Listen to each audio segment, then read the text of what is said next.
Welcome into the Slobberknocker Sports Podcast, episode 87. We're back after a 1-week hiatus. We took last week off. I was in Vegas playing in the World Series of Poker, so decided to take the week off, and there wasn't a ton to talk about anyway, but there is plenty to talk about today. We've crowned the new NBA champion last night as the Thunder win Game 7 in pretty anticlimactic fashion. What could have been. And, well, they would have won anyway. But what could have been. And Big Dog's boy Halliburton. My God, what a player. I thought he was faking it at first. 9 points in 3 minutes. He was on pace for like 140. I think it was like 5.5 minutes, but okay. Regardless, still on pace for 72. What a player. Yeah, well, he's going to be out about a year with that injury. Did feel bad for him. Didn't feel bad for the Pacers because they've been the beneficiary of about every injury break you could possibly think of over the last 2 years. Regardless, congrats to the Thunder. Finally got their first franchise championship. I think they did win one in Seattle or a couple in Seattle, but since they've moved to Oklahoma City, didn't get one with the Westbrook, Harden, Durant era, and they finally do. Congrats to the Thunder. We'll talk NBA Finals. We'll recap the NBA season. We'll talk a little NBA draft, which is on Wednesday in 2 days. I mean, pretty crazy they have that quick of a turnaround. Yep. For the NBA draft. We wrapped up the Stanley Cup on Tuesday as well as the Florida Panthers win back-to-back Stanley Cups, taking down the Edmonton Oilers. Your third prediction was right, and you got the series count right, too. I think you said Florida in 6. So we'll break that down. We'll talk. I know I switched all kinds of things up. But I do believe we'd have to check the tapes. But at the beginning of the playoffs, I did have the Florida Panthers winning the whole thing, right? Yeah, I think you did. I just think you had them playing somebody else. It was them versus Vegas first. Vegas got knocked out. Then I said them versus the Stars. I think you actually said them versus Edmonton. Then you changed it to the Stars, and then you changed it back to Edmonton because I said, no, you can't change it a third time. Yeah. That's what happened. Yeah, so. You got it right. And credit to me for calling the champion. Credit to me. We crowned a College World Series champion, and it wasn't without controversy, as we'll get into what happened in Game 2 there with the head coach getting ejected in a national championship game. A bunch of stuff to cover, so let's dive into all of it. We do have a WNBA or not Oh, thank today. God. That was my next question. Yes, we got one, so don't worry. That will be on. I've had a hankering to play. I mean, there's nothing I love more than the WNBA. And we should touch on Caitlin Clark just being an absolute ass the last few games. She had 19 and 11, okay? 19 and 11. And what was 35% from the field? 7 for 20. That's just eight turnovers. Well, things happen. Disgusting. She doesn't have a lot of support on that team, but oh my God, as Dave Cocaine said, Bear. Who else is on that team? Cocaine Bear was balling last night. The enforcer Sophia Cunningham, who is like the big. By the way, that's the if you need a biggest winner of this week, someone said that like. Her Instagram followers went up 10x. All her followers across all social media. Her jerseys are now sold out. Yeah, her jersey's sold out. It's hilarious. Yeah, she's almost to 1 million followers on Instagram now. Right. Yeah, she was definitely the big winner. I think she was getting a little more popular since being on the Fever anyway, but that just shows you the impact of Caitlin Clark right there. And if you could get odds on this, even though obviously we're tired here, call into, I forgot it was like Artie Lane back in the day talking about you could get odds on anything at the Mirage. You can get odds on 2 kids playing fucking wiffle ball in the backyard if you call the right guy at the Mirage. But if it was back in the day at the Mirage, Sophia Cunningham, is it Sophie Cunningham to be in Sports Illustrated swimsuit next year, book it. Guarantee it. Yeah, that's a good call. Guarantee it. Or getting ESPN, a lot of fanfare, whatever, ESPN, the body mag, whatever. The nude one. It'll be one of those. Yeah. She'll be in one of the 2. Yep. Well, one of the 2 is like minus 800. No, bullshit. Yes. Oh, my God. One of the 2. If you just did, look, if it was swimsuit. Okay, then fine. For the record, just swimsuit. Like relatively, I would say that's like even money. I would say it's even money. I'm just telling you, she's more likely to be in the body. No respect. She's more likely to be in the body issue, okay? That was at least a 4-1 play. Regardless. We, of course, will talk WNBA as the Fever fell again yesterday. And sadly, since we don't talk baseball on the show, it's about all we got left. We got the WNBA. Yeah. So for a couple months. The WNBA and I pray is to God than, we than can get some guests on here, shake things up a bit, and not just sit here and talk WNBA for 2 months. Oh no, we're definitely going to just talk WNBA for 2 months. But no, we will have some guests on coming up soon. We got to reach out to some people. But make sure if you're new to the channel, like and subscribe. Comment below. Let us know what you thought about the NBA Finals. Tell us anything you like about the show. Interaction helps. Jeremiah wants to debate Michelle. I think we should make that happen. I think that's what idea. The people want. It's a terrible idea. I'm just trying to get Michelle to come back on the show permanently. So let's not jump our bridges here and get Jeremiah on. She'll quit real quick. Okay. And I love Jeremiah. I'm just saying I don't think that would go over too well. Anyway, let's dive in. We're going to go into just a couple quick things. We'll go to the best thing I saw this week. I don't know if you saw any of this, but the Fanatics had their little Fan Fest Championship. It was called the Fanatics Fest Championship, where there were 50 fans and then 50 athletes and celebrities competing in a multitude of sporting events. They, had to throw the football at a target. They had to shoot free throws. They had to shoot the hockey puck. They did a golf simulator, kicked the soccer ball, a bunch of stuff, right? And you earned points. There were 8 events. So this fan here, as I'll play this guy finished 3rd overall. In the skills competition? Out of 100 people, this fan was the highest finishing. Just an all-around athlete. Look at this guy. All-around athlete. Look at that arm. He kind of throws like a girl, but it was accurate. Well, so this guy right here, his name is Matt Denish, and he finished 3rd out of 100 people. And he was I believe, a high school PE teacher. Checks out. I can see that. Yeah, and so he, for 3rd place, was given a LeBron James rookie card. Yeah. It was a 9.5 grade from Topps Chrome. Correct. And so it was, I don't know, some black Panini something card, right? Yeah. Tom Brady, of course, won the entire event out of 100 people. That's actually pretty crazy. He won it. Yeah, no. I heard that, and it's like, because obviously I guess it makes sense, dude. Look, the guy, obviously greatest quarterback ever, got drafted to play baseball, right? So he's got good hands too, decent enough golfer in the golf deal. So I could see it.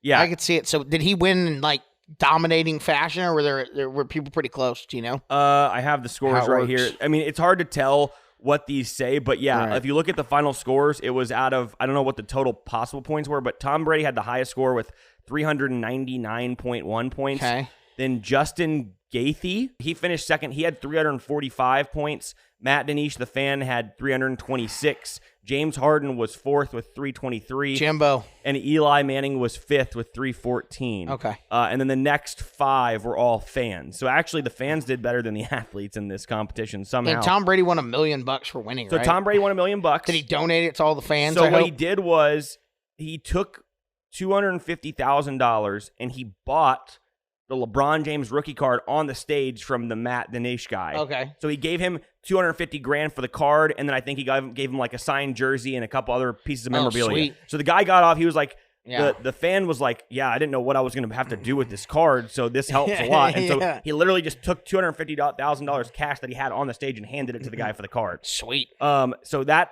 fan made out like a bandit. Seriously. Made like 5 years salary and maybe more than that's like 6 years, 7 years salary. In one foul swoop. And then he took $5,000 per fan. So he gave $5,000 to the rest of the fans, which is, I think, what is that? $250,000, 50 fans. Yeah. And that left $500,000, and he donated the rest, I believe, to charity at that point. So he didn't keep any of the money, but of course he won the entire thing. James Harden would have fucking kept every penny of that. Oh, he would have gone. He wouldn't have kept any of it. He would have gone out to the strip club that night. They would have gone to the titter. That's right, and he would have spent dropped every dime of that. That's right. You don't have to pay taxes if you drop it at the strip club within 24 hours. Right. So the guy actually, this is impressive. Glenny Balls finished dead last. But Glenny Balls didn't compete. I almost spit my beer out. But Glenny Balls didn't compete in any of the events, okay? Travis Hunter and Kevin Durant both competed in all 8 events, and they finished by far last and second to last. Travis Hunter was last. Kevin Durant was second to last. For reference, Tom Brady had 400 points. Travis Hunter had 51, and Kevin Durant had 55. Yeah, they just can't do anything besides what they do. They just got all their points in basketball and could do nothing else. Yeah, but that's pretty funny that they finished that bad. Also, Julian Edelman was down near the bottom as well. He had 96 points. He finished 95th. John Cena was 94th. Nick Foles was 93rd. They must have just been hanging out because there's no like Edelman's a pretty good athlete. No, I can agree with imagine. that. But I wonder he might be horrible at like basketball and Could be. skills thing. Could I don't be. know. Yeah. Anyway, so that was the best thing I saw this week. But we're gonna go to the next thing. My best thing I saw this Sorry, week. go You'll ahead. have to I forgot you post. had one. No, you'll have to. Normally don't. You have to find it. I'll find the clip for you. A guy whose brother, I believe, had Down syndrome, or is a Special Olympian into sports big time. His brother wrote to all major. Do you see this? All major, like the major 4 sports teams, and said, "Hey, my brother's birthday is coming up, basically like in 2 months. This is in the Special Olympics, I think, or whatever." There was like 150, like everybody sent something like a cool package to him. It was pretty cool. He was pumped up to get something from like every single team.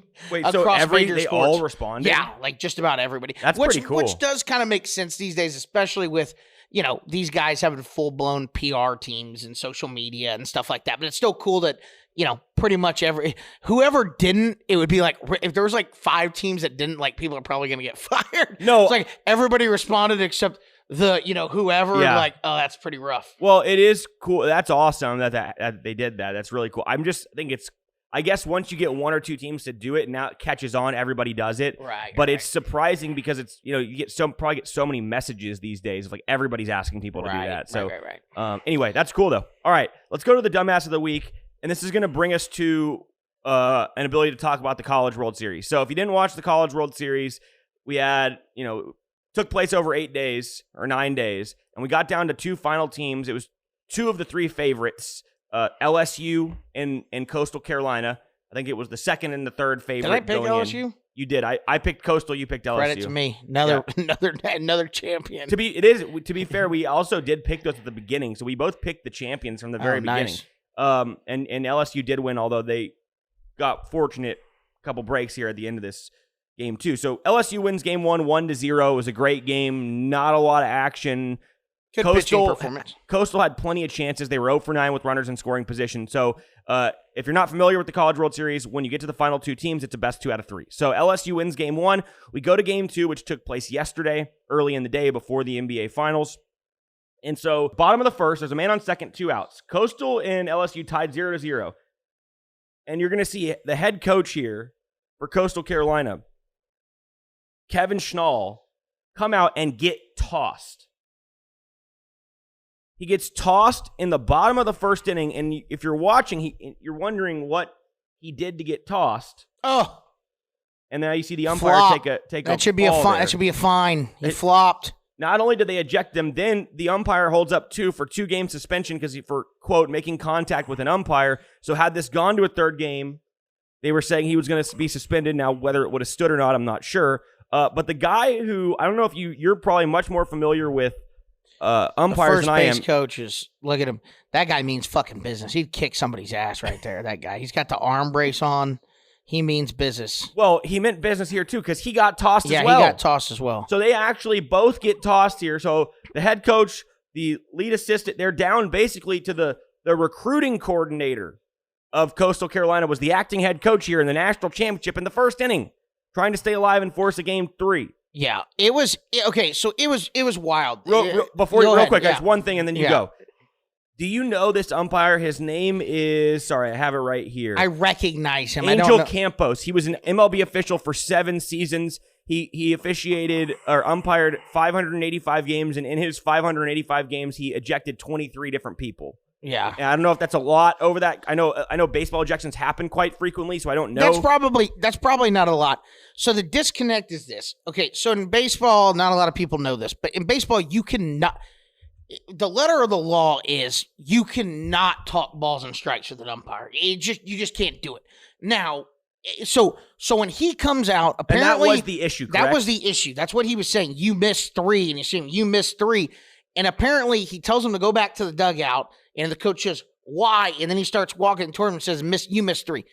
However, in this situation as an umpire, I mean, it goes back to umpires and people making about themselves. You have got to have a cool head.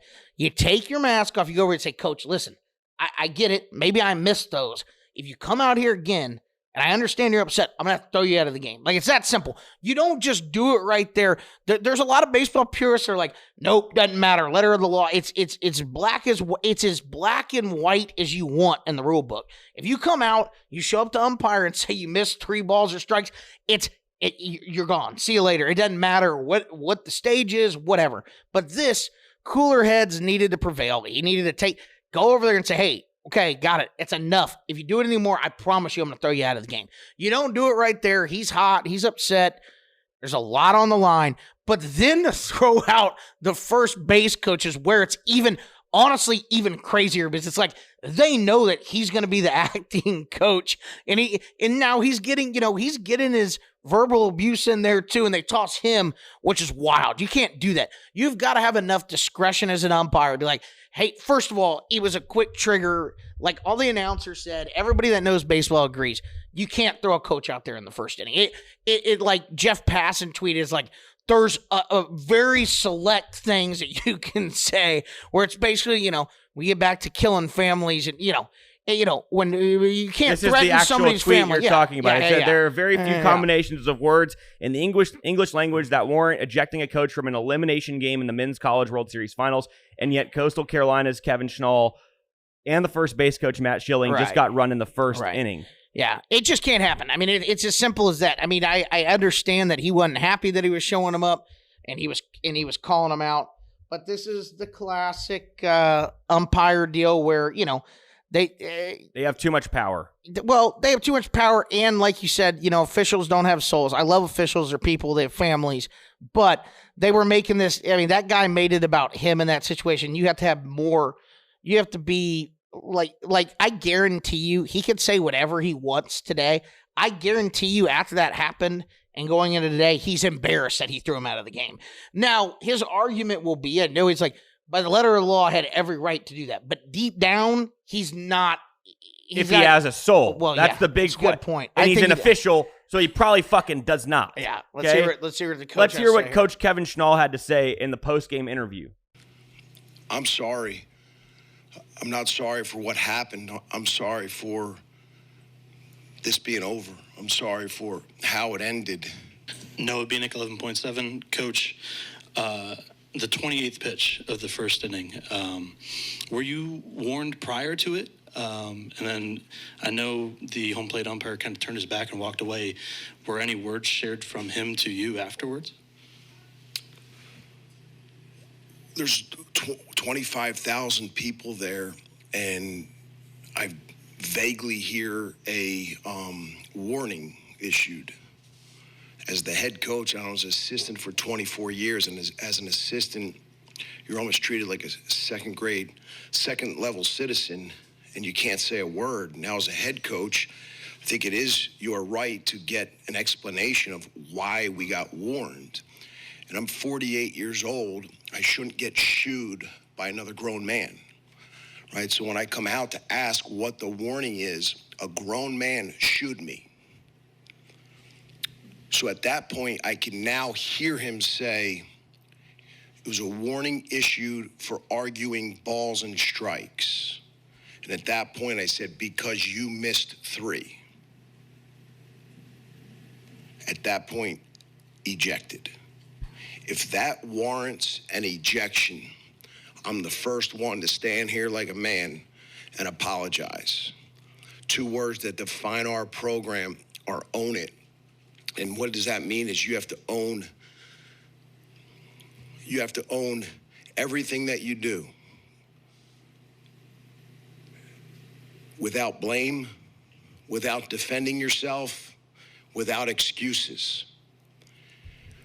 If you guys watched the video, there was a guy that came in extremely aggressively, tripped over Campos's foot, embarrassed in front of 25,000, immediately goes 2-game suspension and said, bumping the umpire.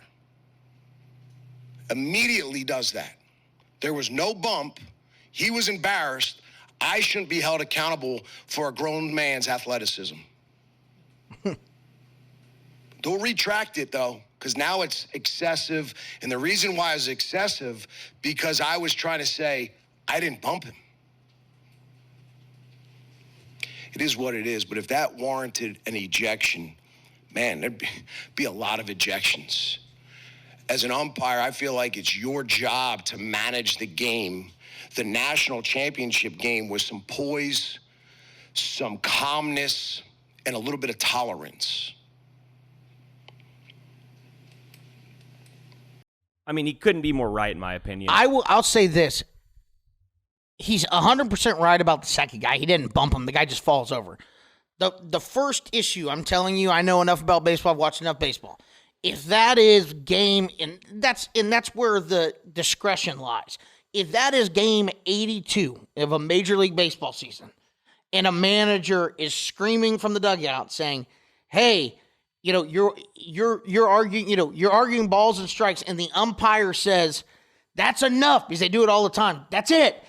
And then he walks out and says, "Because you missed 3, he's getting run 100 out of 100 times." And that's totally fair. I'm just saying, so that's where it's like, okay, the umpire, I agree with him in the sense that you have to handle it with some poise, discretion, and I am 100% on his side on this one. But I'm also saying that if this is a different situation, if this is not the national championship game, okay, he's getting thrown out 95 out of 100 times. He just is. I mean, Sure. As soon as you engage with an umpire about balls and strikes, then he warns you, and then you walk towards him, showing him up, holding 3, and you're walking towards him, you're always going to get run. So question, in the national championship game, you shouldn't get run, but in any other baseball game, you're getting tossed. He does say that he said, and to his credit, he didn't lie and say, "I didn't get warned," or "I didn't hear the warning." He said, "I didn't hear it initially, then I did hear it, and then I said 3. Yeah, so he was honest about what he did. He knew he got warned. Yeah, No, he knew he did. got warned, and he was trying to make a point.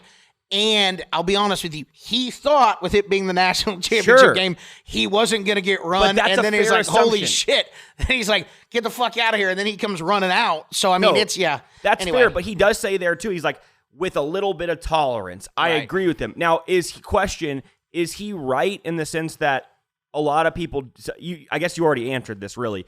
He said if that warrants an ejection, there'd be a lot of guys getting ejected that haven't gotten ejected. Is that true? Yeah, yes and no. It's the way he did it. If you were on the top step of your dugout, chirping at the end, "Hey, you missed 3," and you're saying that from your top step, and you're not walking out on the field going, "You missed 3," walking towards them, that's what gets you ejected. It's showing up the umpire. So That's my what they, issue with this is this, and I know baseball's different than basketball and football, but for basketball, if I'm saying something to an official and he's like, "Hey, that's enough," right?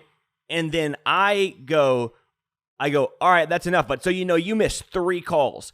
What does the official do right there? Tech. I'm not ejected. It's a tech. I'm stuck. It's 2 free throws, and now I got to sit the rest of the game. If it's high school, if it's college, I'm one more and I'm gone. Right, Same but with the NBA. tech in baseball is the warning. Right, but that's you dumb don't to me. get to- yeah. Why do you get a warning and the next step is an ejection? Why don't they, and that's an issue then with the rules of like, well, why don't you have a penalty the same way a balk is an awarded base or leaning into a ball is an out? Like, I don't know what they could do for baseball, Right. but it's kind of wild to me that it's like they give a warning. Like, and I guess I'm not looking at it from a baseball perspective. I'm looking at it from a logical perspective. Like, the guy didn't curse at the official, right? He didn't do anything like crazy over the top. He said, "You missed 3." And to be fair, he probably was right. The guy was horrible behind the plate, at least at that point. Yeah. And so I from a logical perspective, this doesn't make sense. I understand from a baseball perspective, it does.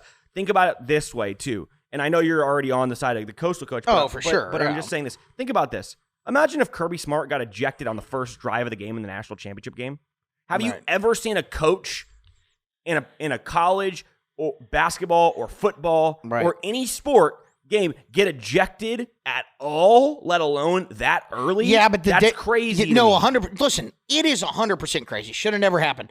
The disconnect is in baseball, right? There are no 15-yard penalties. So in football, it's like, Sure. Hey, Kirby, shut the hell up. It's a 15-yard penalty. If you get another one, then you're gone. So it's the same thing in basketball. It's like, hey, it's 2 free throws. Shut the hell up or you're gone. Baseball, it's like, warning, nothing happens. It's like a yellow card in soccer, right? It's like, here's your yellow card. If you do something else again, you're gone. then you're gone. Yeah, so to it's me, like, if you're that bothered by him saying that, and you you shouldn't be umpiring. you shouldn't be umpiring a national championship game. No, of course not. Shouldn't. That's what he's saying. That guy should never be umpiring any type of like important baseball game, and I hope that he doesn't anymore. He should be embarrassed, and I think and we can move on, but I think it proves the point that the entirety of that crew had no control over the game, because to then after that point, you're sitting there like, shit, we just threw the coach out. And even after doing it, you can't go back on it. Probably in that moment, he's probably like, oh, this is not good. Like, I probably shouldn't have done that. And then you have a different umpire toss the first base coach. Yeah. Like, okay, that's ridiculous. You should not be tossing multiple coaches. And like he said, it felt like, okay, one guy trips over another umpire. He's embarrassed. He's saying 2-game suspension. This guy's tossing the first base coach. It was a shit show. It's like, this should not happen in a College World Series, let alone a national championship elimination game. Just shouldn't happen in any sport, right? Now, I get it. If the guy coaches out there, or if the ump had said, look, I get it, I understand, I'm not going to put up with this anymore. If you do it again, I'm going to eject you. Then at that point, okay, that's fine. If that's the rule how baseball works, then that's fine. But to me, I think Schnall hit it on the head. You got to have some tolerance in that situation. You just have to. And the fact that he didn't proves that umpire wanted to make the game about himself. Congratulations, he did, because it's all anybody's talking about. We're not really talking about LSU winning the national championship. We're talking about the guy getting ejected. That's the storyline here, right? And it's because of that umpire. So congrats to LSU winning a national championship. The SEC reigns supreme again in college baseball. But I think that was a shitty way for the game to end. Now, was it that big of a deal in the terms of like affecting the outcome of the game? Not as much as it would have been if it was a basketball or a football game, because baseball is. I'm not saying that they don't do stuff in game; they do, but I think it's less important. I think that's fair to say, right? Like they know what they're doing. You're up there hitting by yourself. You're fielding the ball. I don't know. I think it's that big of a deal. But the fact that the guy didn't get to coach the national championship game and had to sit there and watch it on the sideline, same with the first base coach, is ridiculous. Shouldn't happen. We'll move on though. All right. Let's go to let's just jump into a few main topics here, and then we'll do some games and stuff like we normally do. Let's just quickly talk NBA Finals. So Thunder win Game 7 of the NBA Finals. It was a really good series despite the poor ratings. Yeah. OKC wins at 103-91. Similarly to the College World Series, OKC winning the title is not necessarily the main storyline because of how the game played out, which is that Tyrese Halliburton, who had injured his calf a couple games back, he's having a good start to the game. He really had not played well the whole series. He was averaging, I think, under 15 points per game and 7 assists coming into that series. It was the worst series he's had in the playoffs over the last 2 seasons after a really good playoff run this year. And given he's inconsistent, that's how he always has been. Still young. But he goes down. I thought he slipped initially the same way he did the first game. But you were wishing injury. No, I was not. I really wasn't. And my reaction afterwards proved that. I wanted OKC to win with him in. Sickening. I actually kind of, when he went out, like part of me, I was rooting for the Thunder, but part of me was kind of pulling for the Pacers to at least make it a real close game. No, you wanted the Pacers to win, so you could be like, see, they won without Halliburton. I kind of did. The thing about it is T.J. McConnell was playing obviously just as well. I'm not saying he wouldn't, but for them to win that game, they would have obviously had to have both of them. Yeah. You can't just have McConnell playing, the whole game, even though he was balling. They needed both those guys up there. The one thing I'll say with them, and I know no basketball. I know no basketball X's and O's.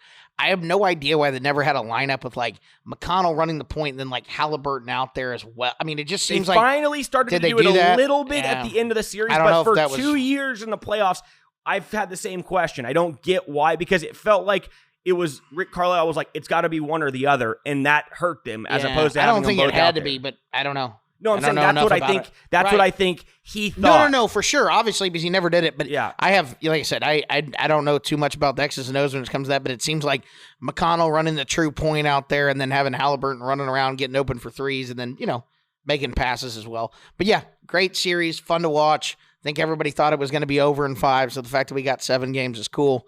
Probably the worst rated NBA Finals in 20 years? Yeah, I don't since know. the 1980s. Is that what they said? I think it was. It was like pretty 45, bad. Yeah, and I mean, it probably was even worse, and the worst Game 7 ratings ever, because when Halliburton went down, there were people who turned the TV off, I guarantee you. Yeah. Guarantee you. And then by the mid-third, late, I mean, you were over, and you left in the third quarter. It was over. 3 minutes left in the third. I told you. I was like, that's over. There was no point in the game where I thought OKC might lose. There really wasn't. Yeah, no, I didn't. I only thought that if Indiana came out of halftime, which I didn't think would happen, I thought it would be the same thing as you, that OKC would go on a run there, defense would tighten the screws up on defense, and they'd play better.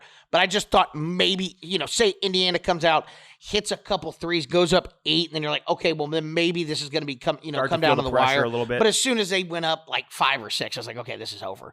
And then when they went up 11, Question. took off. So I heard. I'll talk about a few different points here. Let's start with the ruptured Achilles. Just want to talk about the injury itself. You told me a crazy fact, which is that there's been 3 players to tear their Achilles here in the playoffs, which, by the way, is the most ever in a single playoffs in NBA history. All 3 of them wore number 0. Lillard, Halliburton. That is kind of wild. And Jason Tatum. That's very odd, right? Yeah. That's a weird deal. However, the entirety of the season as well, there's been 8 Achilles tears. That's the most in any NBA season. Now, I heard a couple people, different takes on this. A lot of them I don't agree with. One take I heard was a couple people on Twitter that started a debate that they should shorten the NBA regular season. That was number 1. Number 2, I heard Colin Cowherd today say they should shorten the playoffs and go to a 5-game series for the entire playoffs until the finals and then go 7. To me, and I said this to you before we came on the show, I think those are terrible takes. Look, there's no. You should never shorten the. First of all, shortening the postseason is the worst take of all time. It's the worst take of all time. That's how they make their. That's how this league makes their money. That's no never one happening. watches the regular season. Yeah. Right. That's never happening. So, and I understand it's a long postseason. However, you think about this. Okay, even back to the Jordan Bulls, right? They were 7-game series with the exception of the first round. Right. All the way back then. So this has been the case back before people were getting injured like this. And I have heard the take that, well, it's too long of a season, it's too long of a playoffs, it's too much of a grind, and now you've got guys tearing their Achilles at 26, 27 years old, and it used to be a 40 to 50-year-old injury. That's the age you kind of were susceptible to it. We saw Kobe do it kind of at the very end of his career after all that wear and tear. But here's the thing. In today's modern era, how many guys play 82 games? Almost none, no. right? Like none of them play. How many guys are the giving game's full far effort? less physical anyway, Yes. and there's less effort. So the argument to the regular season is negligible. There's no merit there. The argument to the playoffs is dumb as well, in my opinion, because it's just, like I said, this has been going on for years, and we haven't seen these injuries. So you have a common denominator of the playoffs have been long, and they weren't a bunch of injuries. Now there are. What I think this is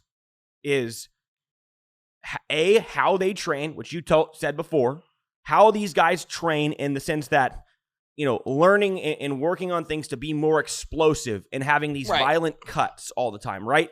That's kind of, people are quicker, they're more explosive, they're more athletic in today's day and age. That is part A. Part B, which I think is the biggest factor, is these guys some of them from the age of 10 on, are playing every single weekend. They're playing AAU basketball. They're playing a 3 to 5 or even more game tournament. And if they're good, they're playing most of the game in these games. And they want to play most of the game, right? They're practicing with trainers during the week all the time. They're doing strength and conditioning. They're doing all of these things. And they are putting so many more miles on their bodies that guys back in the 80s, 90s, early 2000s even weren't doing. Even when I was in high school, which was back in 2009 to 2012, AAU was just kind of becoming a thing where guys would play in the summer, and not everybody did it. And now it's these guys are playing from such a young age. They're putting so much wear and tear on their bodies that, yes, they're 25, 26, but they've got more tread on their tires than guys in the 80s and 90s had at 35, 40, right? Because they're just, it's not about the age. It is partially, but it's more about the wear and tear on the body of all this extra work and miles. That's what I think this is. I think it's a combination of those two things, which is difficult to address then, because if you don't do those things, you feel like you're behind the guys who are doing it. Right. So how do I get to that level if I don't put in the work? It's kind of like the same thing with, arm injuries in baseball. or Tommy John surgeries. Like, they used to only happen like a couple times. Guys threw really hard. They had to get Tommy. Now everybody has it. It's not a matter of like when. It's not a matter of if, it's when. Like, those guys all of them throw 90 plus miles an hour, and they all play travel baseball, and they all pitch too much, and that's just the way it is. I think basketball with the Achilles and the ACLs it's kind of just catching up. It's wear and tear, like you said. I agree. I mean, I think that's really what it is. I think it's the explosive kind of training they do, and the combination of playing just a gazillion games. Right. Question here, and we can move on. Is this OKC team a team that you believe can and will win multiple championships, or is this more of a team that we've seen kind of, because this is the seventh unique champion in 7 years, I believe. We've had 7 different champions in 7 years now. And so we have not seen a repeat champion since 2018, I think. It was like the Warriors last 2. Yeah. I think since the Raptors beat the Kevin Durant Warriors when, ironically, Kevin Durant tore his Achilles. Mm-hmm. Since then, it's been a different champion every year. People thought the Nuggets were going to be a team that won multiple championships. I wasn't sold. People thought the Celtics last year were going to be a team that won multiple championships. And they couldn't even win this year. They couldn't even get back to the conference finals. Lost in round 2. Do you think this Oklahoma City team, with their youth, being the youngest team in the NBA and the youngest team to win a championship in 45 years, are they going to be a Spurs-like dynasty, or is this more of a one and done because of just how the structure of the league is? No, now? I think they'll win. I think they'll win one more in like the next 2 years, whether it's next year or the next, because they have control over everybody, I think, for like 2 more years. And then people will be going their separate ways, and the team, just with, like you said, the new salary cap essentially, and the hard cap, and people paying, or the luxury, which is the second apron. So that'd be my guess. I would say they win maybe one in the next 3 years. I don't know how long they have control of everybody. I don't know if they go back to back. They certainly could. Yeah, I would hope that the Spurs and Wemby with Castle, and then getting another big free agent, are going to be just as good in like the next 2-3 years. I mean, they should be. Yep. As long as Wemby keeps progressing. I mean, he's going to be, unguardable. Let's discuss kind of what a trade then will move. This is a good segue, where the Spurs were a contender to get Kevin Durant, but he turns out to go to the Houston Rockets yesterday, before it was announced, early in the day before the finals Game 7 took place. So Kevin Durant, we talked about him 2 weeks ago, and potential landing spots, maybe the Spurs. 37 years old, has 1 year, $55 million left on his contract. An extension for 2 years would net him $58 and $63 over the 2 years after, if they give him that extension, which people think they will. You would think they would have to. They have to. And that's why he had said the spots. It was like, I think Minnesota, Miami, San Antonio, and Houston were like the 4 where he would like consider signing an extension, right? So the trade was, if you haven't heard it yet, or regardless of whether you had, it was Kevin Durant to the Rockets, and the Rockets gave up 23-year-old Jalen Green, who was first-team All-Rookie and a borderline All-Star this year, averaged 20-plus points per game. Dylan Brooks, who, he's a solid 5th starter probably. Yeah. Good defensive guy. I don't love Dylan Brooks, but he's not bad. The number 10 overall pick in this loaded draft, and 5 second-round picks.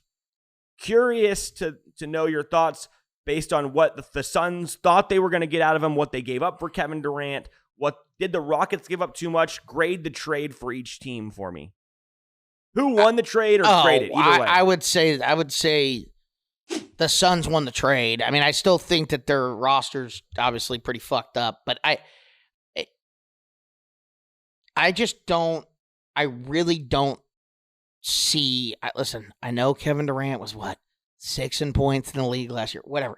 He's 37 years old, and he ruptured an Achilles recently. I mean, I just don't if you have such a good young core of the Rockets and they're a solid team, and you just decide, we're going to trade that away and we're going to go get Kevin Durant for a max 3 years. He's going to be effective, maybe. I mean, he didn't take care of his body as well as LeBron James does, or is, a physical specimen like LeBron.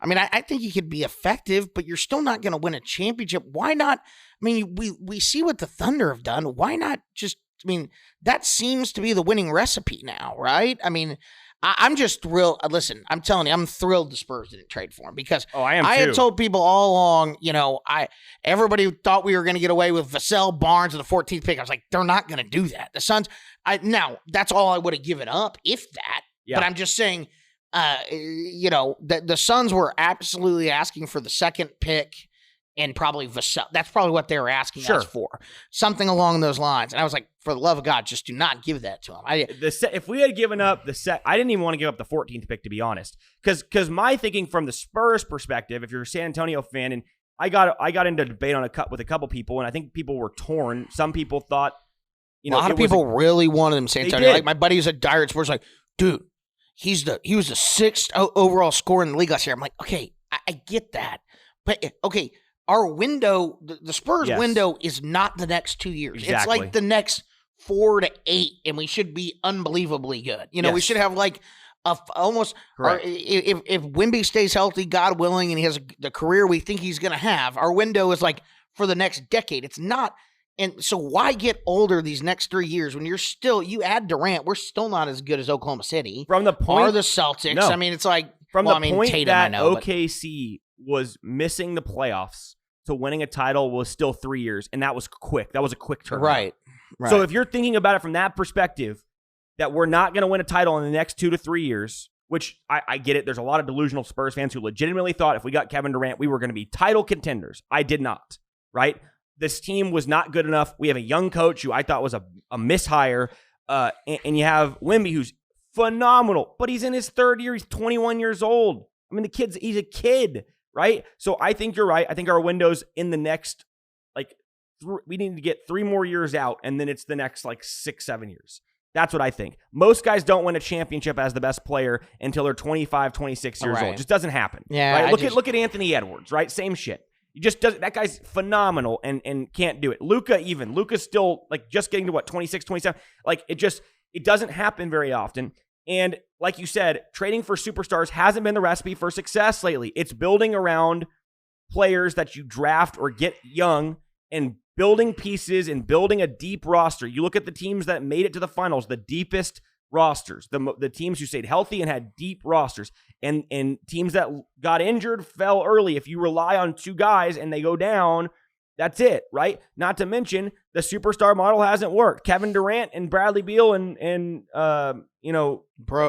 Booker were the epitome of that. They didn't make the playoffs this year, right? And like you said, yes, from a numbers perspective, Kevin Durant is phenomenal still. 26.5, 43% from 3, right?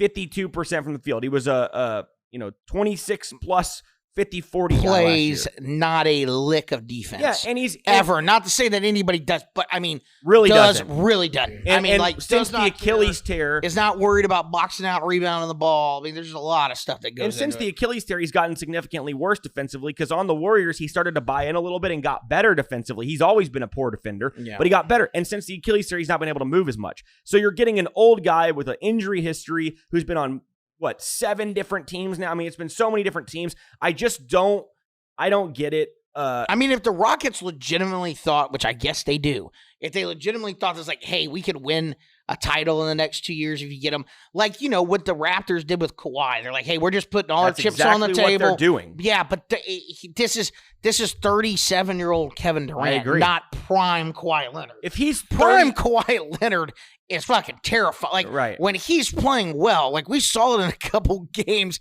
against the Nuggets where he hadn't done anything. You're like, oh my God, he's got 39 points and he's missed 2 shots. And you're like, oh my God.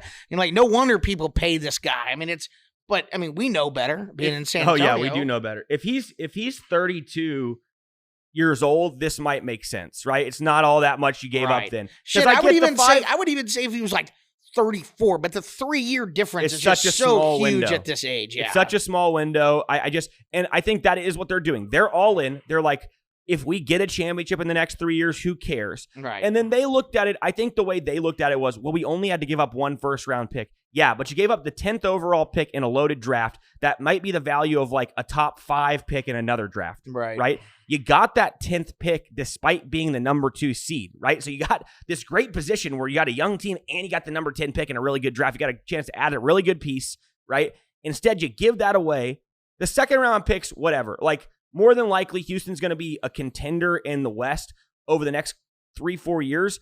And so it's like the second round picks are for the next 2 that they got are going to be like picks 55 to 60 more than likely. It's like bringing in free agents. Right, You're just taking a shot. The Jalen Green part is the That's issue. what I'm for saying. me. I mean, he's You good. He's good. That's and young. essentially what you gave up is the number 10 and the number 2 pick, right? And he was the number 2 overall pick and averaged 20 points a game in his third year. And who knows? I mean, who knows as far as how he is off the court? I have no idea. Sure. That kind of stuff could always go in and be like, hey, look, we don't really.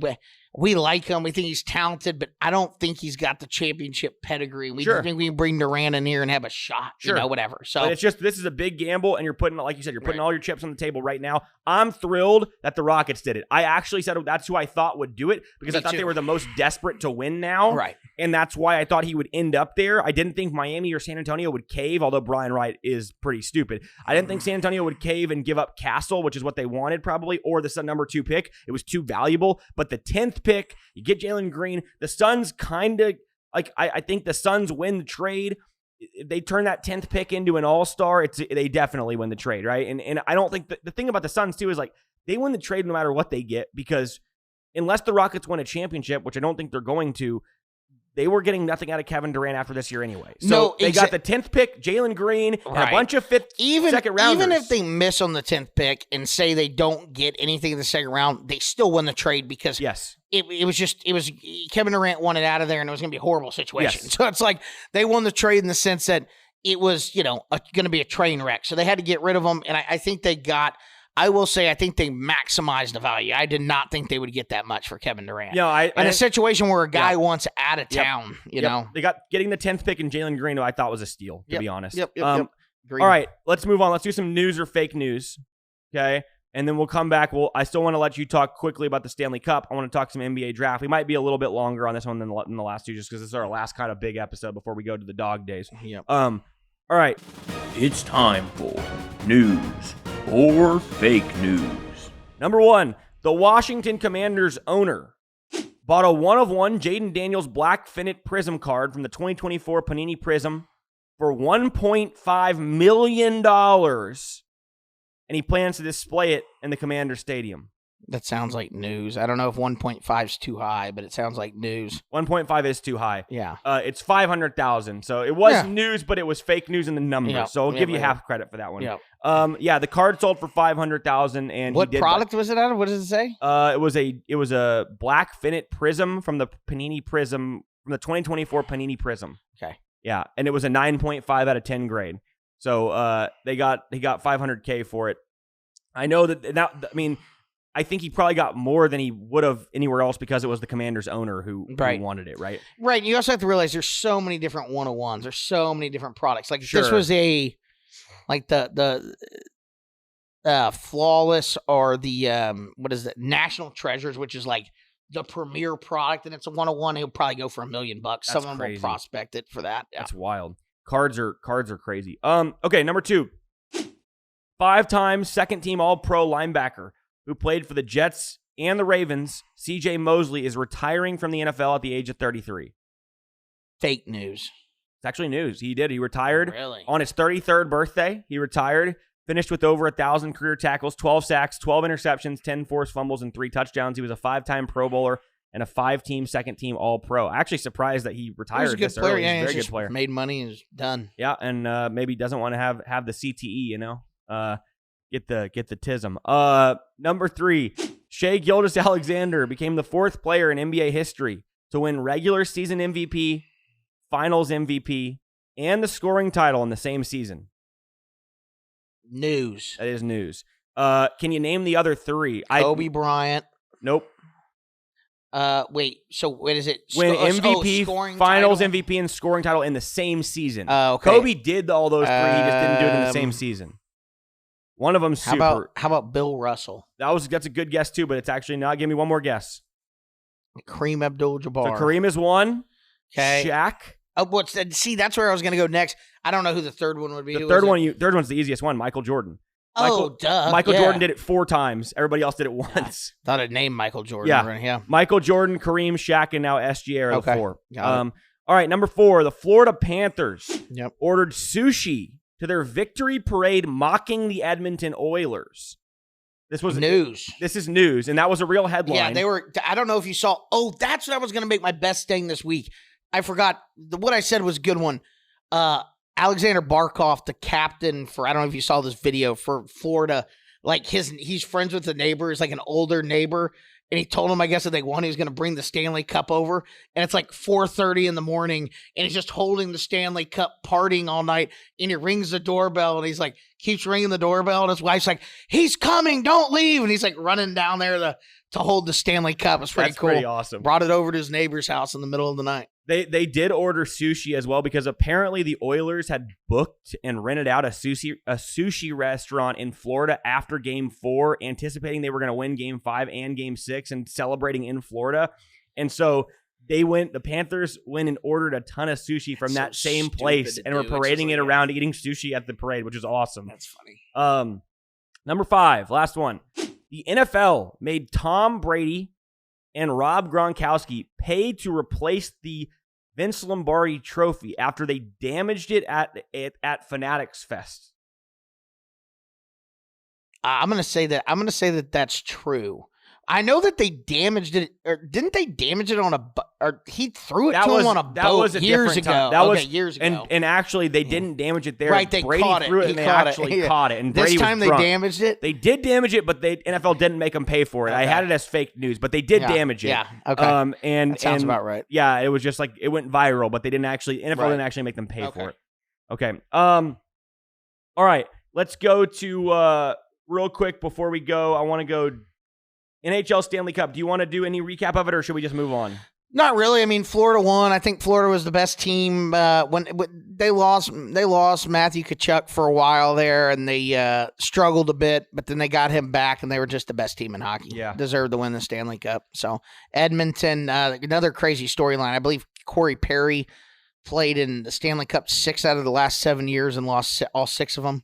The team he was on. That's was like actually wild. 2 for Edmonton. Can't remember who the other teams he was on, but yeah, it was pretty funny. So, poor bastard. 6 straight Stanley Cup losses. I do want to go through quickly the projections of the NBA draft. Okay. And just we'll talk. So if you want to pull up like ESPN just went mock to draft, let's see. We'll just go through kind of the top. Let's try to do the lottery, and I'm going to ask you some questions about these, and we'll kind of go through these. All right. All right. So obviously, the number 1 pick is going to be Cooper Flagg. Yep. A lot of people are pretty consensus in the fact that the Spurs are going to go Dylan Harper. After that, it's kind of a crapshoot. I've seen Con Knipple up in the top 4 lately. For a little while, Trey Johnson was being considered as the number 2 or 3 pick. So things still are fluid here, but let me ask you some questions. That'll be the easiest way to go through this. So give me we'll start with our San Antonio Spurs.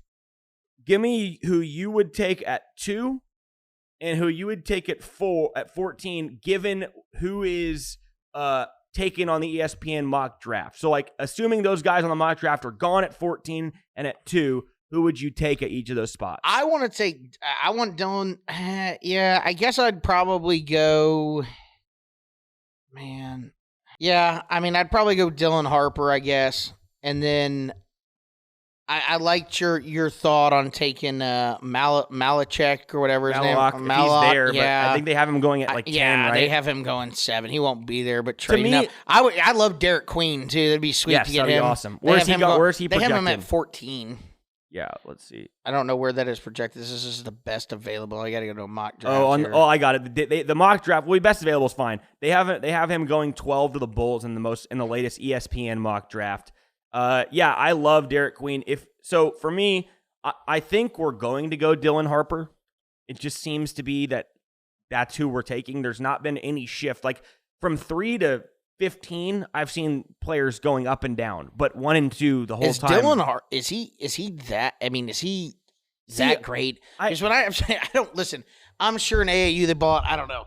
And I get that college basketball is just different when you come to AAU game, right? And you try it, but it's like we watched Rutgers play a few times. I was like, I don't see why these guys are like that great. All I'm saying is this: both those guys are 6'5" guards.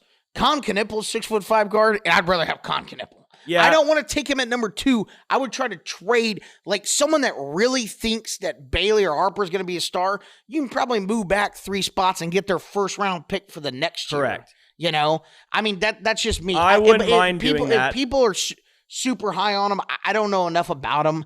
And people like to act like I know a lot of people that watch, maybe like 2 college basketball games a year, talk about them and I know like you are just kind of like, I know they're supposed to be really good, but I didn't necessarily see it when I watched them play. I'm sure they're freaks. I athletically don't know. I'm okay going Dylan Harper because I do like lefties in the NBA.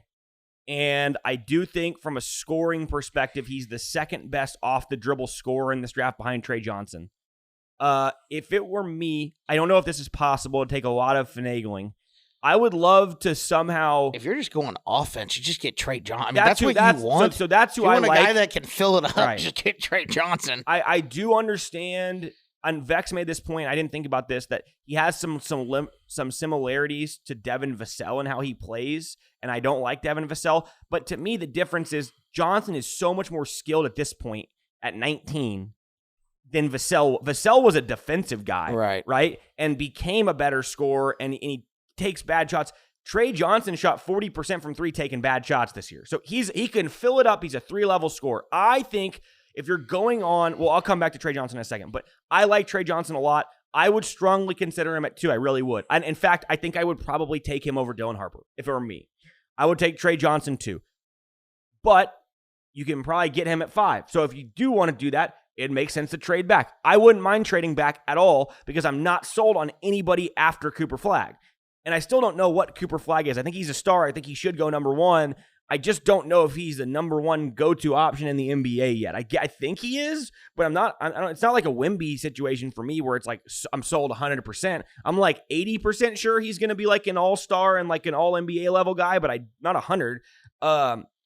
If it were me, what I would try to do is I would try to move back and up. I would try to make a 3-way deal, somehow moving back from 2 and up from 14. Right. What sucks is nobody else has 2 picks in the top, so you couldn't do it with one team. Right. But I don't know if that's possible because to me, the best fit would be Con Kniple. I just think and Kaman Malowak, who are both Duke kids. Yeah. Malowak is an 80% free throw shooter who's 7 feet tall. He's Clint Capella with touch. Yeah. And if he learns to shoot threes, which is very possible, that would be imagine having Malowak and Wemby as rim protectors down there. And they can both stretch the floor with their size. They're both decent defenders on the perimeter for their size. I love Malowak. I think he's going to be a stud, and he's super raw still. And I think Con Kniple fits what we need, which is a 3-and-D guy. Dude, that's all. That's when you look at the Spurs roster, in my opinion. You have Castle, who's a freak athletically. He is going to improve as a shooter. Plays good defense. He's your starting point guard, right? We have him starting point guard. If you had Con Kniple as just your shooting guard, your small forward out there, whatever, as I think he can be, I think he's going to be like a Grayson Allen who's more athletic but can be that lethal of a 3-point shooter. Yeah. So if you have him spreading the floor with Wemby out there and those guys, I just think that is what our team needs right now. And I could be completely wrong. It wouldn't but shock I'm just me. saying, It would if he's projected 4 right now. It wouldn't be the most surprising thing in the world if we took him at 2. I just think it would make sense if we were going to do it to move back to 3 or 4. Yeah. I just don't know that anybody else would take him in the top 3. Right. The one thing that scares me about him, fits our system. No, he does. The one thing that scares me about him, and I think he's better than all of these guys, but it's the white wing in the NBA draft. I just don't know one that has panned out to be an all-star. Like, look at Corey Kispert from Gonzaga was a top 15 pick. Right. Ty Jerome was a top 15 pick. Right. He's been better lately. You had who else? You had Grayson Allen was a top 15 pick. All these guys who get drafted in the top 15, and it's kind of the same idea. Like, there's very few. Like, Austin Reeves is like the ceiling, I think, of guys like that, and he's not even an all-star. So, like, what is Con Kniple's ceiling? And I know that. That's the only thing about a very fair take. The only thing I think about taking him like that high is like, especially, and it's not the same because I think I think Con Kniple's way better. But look at Reed Shepherd, went 4 last year, barely saw the floor this year. So to me, I think probably the safe pick is to go Harper. if you wanted to move back and add capital, I would be okay going Knippel. Yeah, no. I'm just saying if you move, say if you did like Knippel, you move back a few picks. I don't think we should take him at 2 because I think someone really wants Harper or Bailey that would move up, right? So you can add a first round pick. I mean, ideally, I agree with what you said. I would like either one of those guys. The thing about Knippel is, say he does turn out to be just like one of those guys, would stink. But regardless, if you had just a prolific 3-point shooter and that's all he turned out to be, that could play a little defense with Wemby, that's kind of what we need anyway. No, it is. So it's like you would hope. It wouldn't be the worst thing in the world in the sense that, like, when we're drafting these guys, if they all hit, like Castle hits, Wemby hits, it's like the Thunder. At some point, you're going to have to pay all these guys. You're not going to be able to do it. So if you get a guy like Knippel, who's a role guy who only warrants $15 million a year, he fits what we need, and we can keep him for a long time. It's just the value of we're supposed to be the 10th pick and we got the 2nd. So it's like you really want to hit on this one because how often is that going to happen where you get and it's in such a draft that people are so high on this draft that's like I think you have to hit on this pick. Like whatever you do, you got to hit on it, and they have way more information than we do. So quick questions and we'll move on. Looking at the guys in the top in the lottery, projected lottery, who would you say is most likely to bust of the lottery projections? Or like the top 16 guys, top 15, 16 guys. Who is the most likely bust potential? Most likely bust. I'm going to say... I can go first if you want. Yeah, I mean, weirdly enough, I'm going to say... Say Trey Johnson? Yeah, because the only reason I'm going to say that is just because to me, I think he's a really good player, like in college, but it just seems like there's so many, like the 6'5" guy that can score in the NBA is like it just seems like a dime a dozen. Like everybody can do that. Yeah. That's why I'm like, okay, I obviously get he's really athletic and he's explosive, and I've seen him make some crazy shots. But what makes him, if he's not defending, then what makes him different than those guys? Yeah. And it's the same thing. I mean, like Dylan Harper, athlete. Ace Bailey, VJ Edgecombe, they're all 6'5" guards. Yeah. I mean, that's all they are. So it's like, two of them are going to be bust at least, probably, right? So it's like, it's just, playing the lottery. I don't have the answer for it. I just hope the Spurs, the decision we do make works out. That's all I'm hoping for. No, I know and that. even if we trade back, you know what? Like, if we got, what is it, Malak? Is that his name? Yeah. If we got Malak, say we just didn't take, we got an extra first round pick next year and then moved back and just even took him at like 5 or something. Yeah. That's kind of what we need, No, we do. We need another center. I mean, our backup, our center this year was Zach Collins and the kid from Charles Bassey. We do need a center. Yeah. We need a 3-and-D guy. We need shooters, and we need a big Ultimately, center. I think we just go with Dylan Harper, and you know what? If he ends up being a bust, he ends up being a bust. But that was that was the projected pick. Him and Ace Bailey were like, 1, 2. Besides, obviously. Flag. So right. I don't know enough about it, honestly. My biggest bust potential is going to be Igor Dimon, and he's projected 13th, I see, which is still a lottery projection. I think that guy is going to be absolutely horrible. I don't think he will last in the league very long, depending on how long teams will give him a shot. They have him projected going 13 to the Hawks, which would be perfect because they love to get guys in bust. So I don't know. I think he's overrated as could be. He was a top 5 projection early in the year and just dropped because he wasn't good. He wasn't efficient. He can't shoot the ball. He just could never figured it out. And I know he's young and I know he's foreign and people like his length and vision and I get it. But I just think that guy, if that is, like I said, I told Ryan Walsh this the other day. He asked me who I thought we should go with at 14, and I said anybody but Igor Dimon. I pray he's off the board before 14 because that's such a Spurs type of pick. It would be a great Spur looking down, 25th best player available, 6'11" Danny Wolf, baby, the man you disrespect, Danny Wolf. 25. If he goes in the first round, that would be hilarious. They actually have Walter Clayton projected to go in the first round here. I don't see why not. Okay. Over under 9 All-Stars in this draft. Last question. Under. You think in the course of their career? People think there's up to 14 in this class. You mean that will be named All-Stars? At one point in their career will be that's an All-Star. That's an overreaction. I'll just say under. I mean, it never pans out that way. I mean, there might be 3 or 4 like really good players, but to say there's going to be 9 All-Stars is kind of crazy. Yeah, I think under is more than likely. Yeah. And I'm not sure about anybody past like 5 here. Like, right.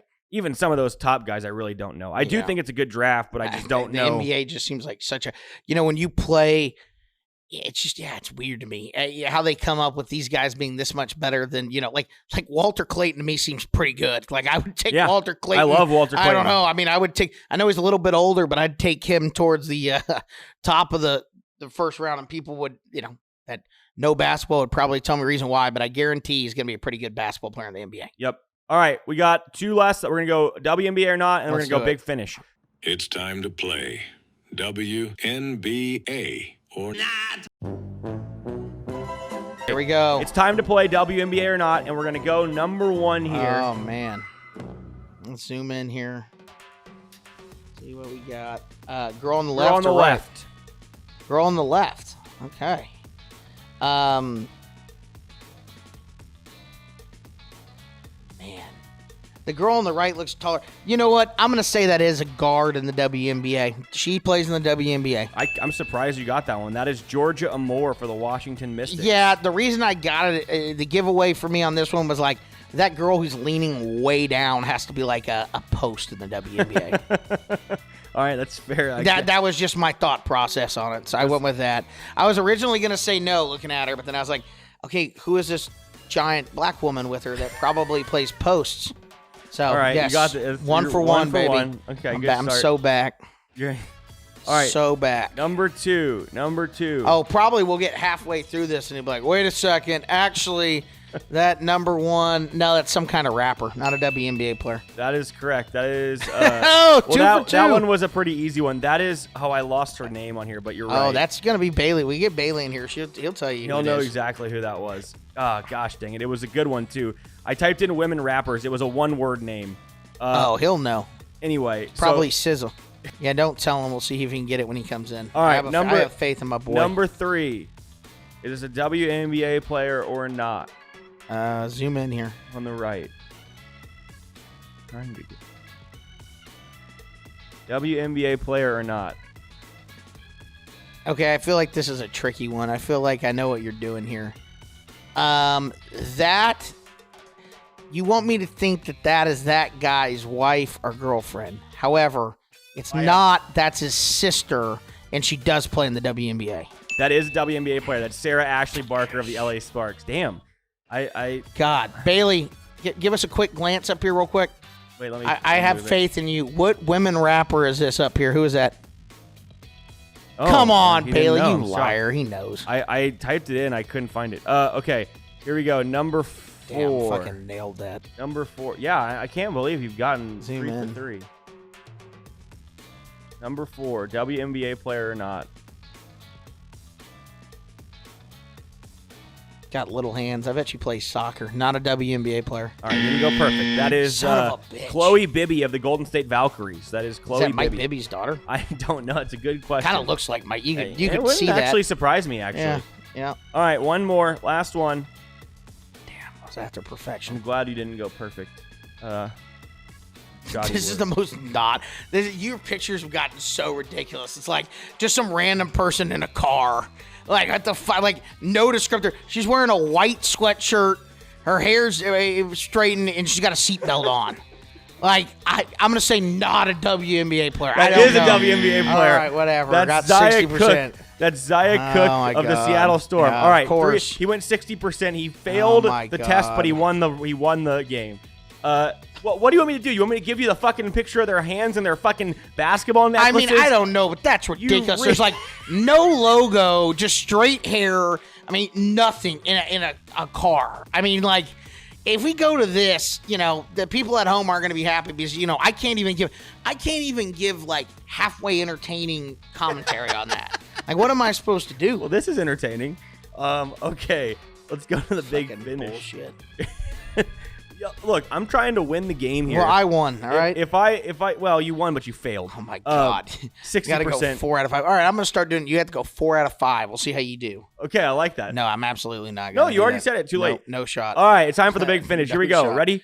Tommy Fleetwood choked away the lead on the final hole of the Travelers Championship to Keegan Bradley. Fleetwood had a 1-shot lead heading to 18 and made bogey, while Bradley made a 5-foot birdie putt to win the tournament. Starting to think. Will Tommy Fleetwood ever win a PGA Tour event? Well, I'm going to say yes because he's good enough to, and he's a really good player. But I'm starting to think that the universe is against Tommy because you slow down that last putt. There's a lot of things that just didn't go his way. You slow down the last putt, it absolutely hops over something and makes a right-hand turn. Because I was like, I saw it live move a little bit, and then when you slow it down, it absolutely goes over a little pebble or something and then goes to the right. It's bizarre. I'm starting to think the universe doesn't want Tommy to win, so feel for Tommy.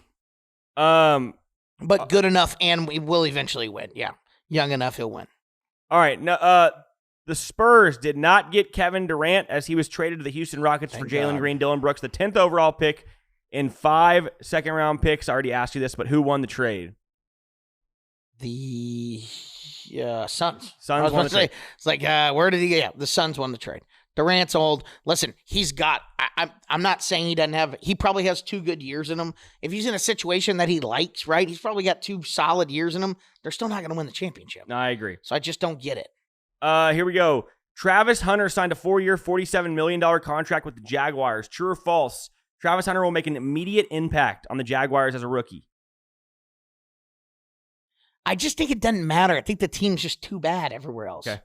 I think he'll be okay. But, anyway, he's just a mystery to me because he's not going to play both ways like he did in college all the time. Sure, he'll get in there receiver. He's going to be a DB primarily, correct? Is that what they said? Or did Yes. they say receiver? Okay. So then. I think he is going to play receiver too. Yeah, I know he's going to play receiver too, but it's like maybe a play, right? Or 2 possession. I mean, I don't know. I think he's a really, really good overall football player, but is he better than Jahdae Barron as a corner? Probably not. Yeah. Jahdae Barron goes against the best guys in the SEC day in, day out. And you got Travis Hunter. Big 12 is a good football conference. I'm not saying in, but it's just he's a freak athlete. But if you're playing one position, I'm sure he'll be, in a Pro Bowl or something at some point. But I just don't know how well it's going to translate. I really don't know. Shadur Sanders was cited this week for driving 101 miles per hour in a 60. He was cited a second time for going 90 in a 60. He's slowing it down. He's learning. Big deal or not a big deal? Not a big deal. There's nothing to do in Cleveland but speed. The Buss family sold the Lakers for a record $10 billion valuation this week to businessman Mark Walters and a group of investors. Jerry Buss purchased the Lakers back in 1979 for $68 million, and the sale also included the LA Kings hockey team and the Forum. Since Jerry Buss purchased the team, since Jerry Buss purchased the team in 1979, the Lakers have won 11 championships, which is the most in the NBA in that span. Are you surprised at the sale of the Lakers by the Buss family, and should they have sold? No, not surprised at all. And I will say that it just makes everything with Luka so much more fishy. Just everything. It's like, oh, we get Luka, they sell the team for $10 billion. Like, they were always going to get a ton of money anyway, but it just makes it look so much more appealing when you have a face of a franchise, right? Sure. So it's like, anyway, stinks to high fucking heaven. And in the fucking Mavericks get the first overall pick. Yeah, fucking right, dude. I guess fucking puppet master Adam Silver. Disgusting. I get this guy as the CEO of the LA Dodgers as well, Mark Walters. Oh, God. Yeah. Anyway, and talk about the spawn also the fact that the Lakers, like the Buss family, never did anything else. All they did was own the Lakers. Right. That's like Right. the weirdest part of that franchise. Okay, the Florida Panthers trolled the Oilers by ordering sushi from the same place the Oilers booked before Game 5. Was this a good troll job by the Panthers? Yeah, it's a good troll job. It's just stupid that like these franchises haven't learned, especially in hockey. They'll just take anything you do and just be like, oh, disrespect it, and they'll buy into it. And it's not like the guys are going to play any, it's not like hockey players play hard in the regular season, especially in the Stanley Cup. It's not like you need bulletin board material, but it's just like stupid that these teams, in my opinion, call in like, just in case we win the next 2, we're going to book this sushi place. But I don't know. I guess most teams probably do it. You got to eat something if you win. I don't know. All right, last good troll job, I guess. Last one. Happy trails to John Jones, retiring from the UFC at the age of 37. Yep. He was 28-1 over his career. The one loss is by disqualification. Any thoughts on the best John of all Jones? time? John Bones Jones, best of all time. Smart move, not fighting. Everybody's like losing their mind that he should have fought Tom Aspinall. He's at the end of his career, and Tom Aspinall's in his prime, and you just want the guy to go out there and perhaps get caught by a right hand and lose his legacy. Super smart. It's like me when I play my cousins in a free throw shooting contest. You win, you don't play again. Why play again? You just hold it over their head for the rest of their lives. I've had a cousin begging me to go free throw shooting contest when we go to my cousins for event. Dude, no. I beat you last time. Why would I play you again? I like it. One and done. One and done. All right. That's all we got this week on the Slobberknocker Sports Podcast. Thanks for joining us. Make sure if you're new to the channel, like and subscribe. Hit the thumbs up button. Comment below. We'll be back next week for, I don't know what. To talk MLB and WNBA. Oh, yeah. Remember, folks, Caitlin Clark is not playing well. She needs to pick it up. No, she is playing well. She just didn't play great last game. She's not shooting it well, but she's scoring it and assisting as she always does. She's My still fucking grandmother could MVP. go 1 for 10 from 3, dude. It's pretty bad 3-point shooting the last couple games. I'll give you that. But she's going to get it going here. Don't worry. I think there's some trouble in the relationship with her and Sophia Cunningham. Oh, I did say that's going to come out at some point that they're dating. I don't know. I think. Anyway, all right. And we'll probably have a emergency podcast. Damn when that straight happens. we will. All right. Thanks, guys, for tuning in. We'll catch you guys next time.